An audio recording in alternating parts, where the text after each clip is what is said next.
This mouse and that mouse are actually the same thing, they're just configured differently. It's called the Orbital Pathfinder, and it's about to be the first modular gaming mouse, meaning that you can change the shape pretty dramatically to fit your own preferences. Up until now, if you wanted a different shaped gaming mouse, even slightly different, you would have to buy an entirely new mouse, and you might not even like it, but this solves that problem. If you want something that's a little bit longer, maybe a little bit wider, maybe a little bit more of an arch at the back for some more hand contact, you can do that here within about 5 seconds.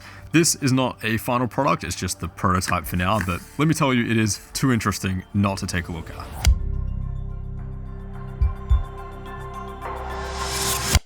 I've always wondered what a modular gaming mouse would look like. How would that even work? How would it all fit together? So let's take a look. With the Orbital Pathfinder, you get the base mouse, which is this right here, along with a box of partial shells, parts for the left, parts for the right, and also the rear.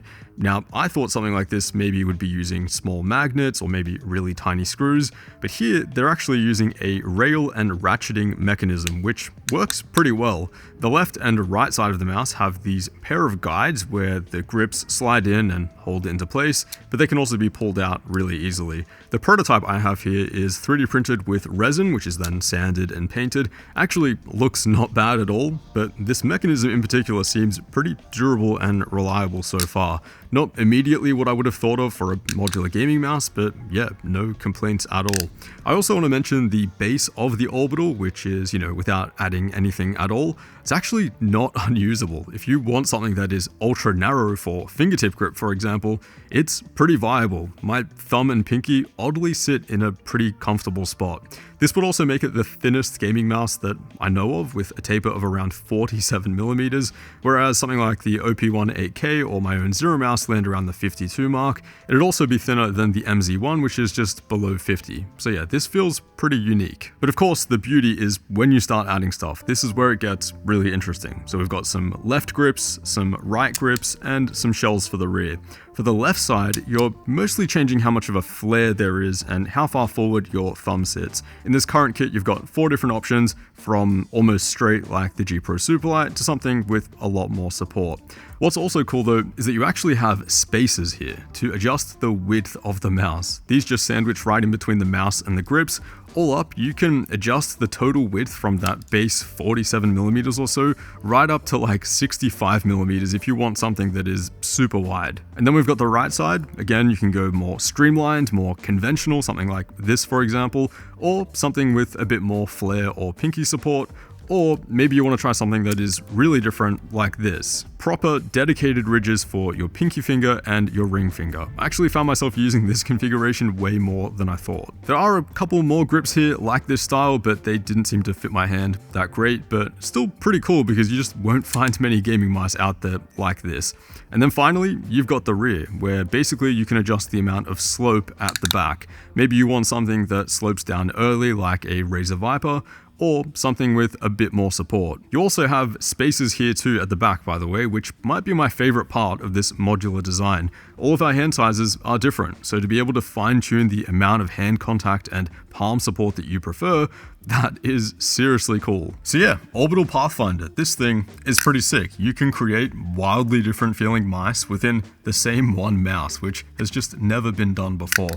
But how much does that actually matter? I mean, when most pro players are using the G Pro Superlight, which, let's be honest, this is the most shapeless mouse in existence, it does raise the question, how much does mouse shape even matter? Well, for me, I actually mained the G Pro Superlight for a very long time. I can swap back to this mouse no problem at all, play pretty well with it, and feel pretty much right at home.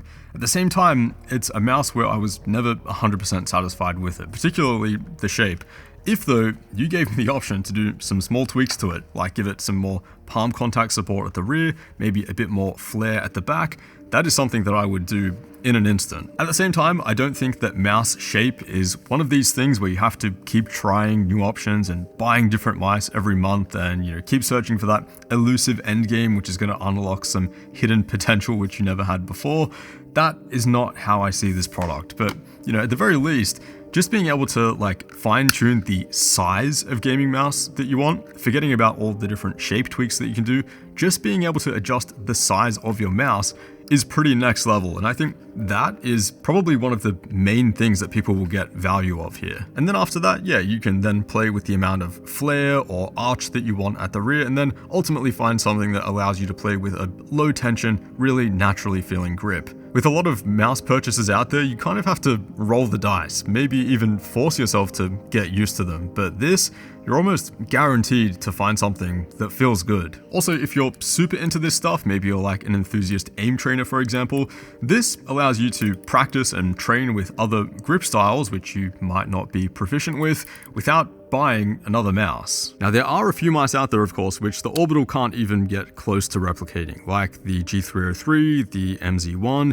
big ergonomic mice like the EC2, and of course my own Zero mouse. I actually don't even think the Orbital can fully mimic 100% the feel of medium mice like the Superlight or some options from Pulsar for example.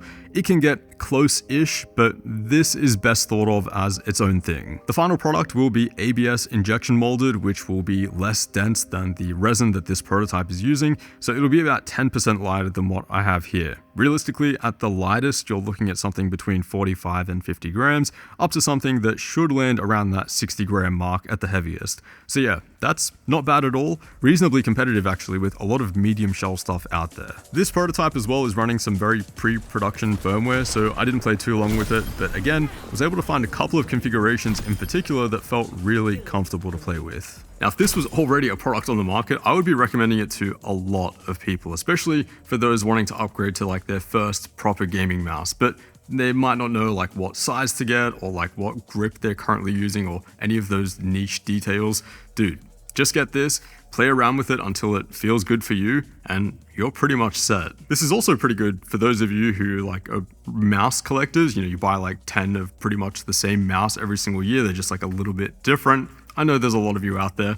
Here, you're getting like 20 genuinely different feeling mice at least within the one box. Orbital have also told me that once they do the launch for the final thing, they'll be releasing the 3D file for the rail guides, which means that you'll be able to 3D print and make your own grips if you really want to. It'll be like a free DLC for your gaming mouse. So look, for me, I'm gonna be sticking with the ultra lightweight stuff. There's nothing changing there, but this is definitely something that needs to exist, and I'm happy that someone is working on it.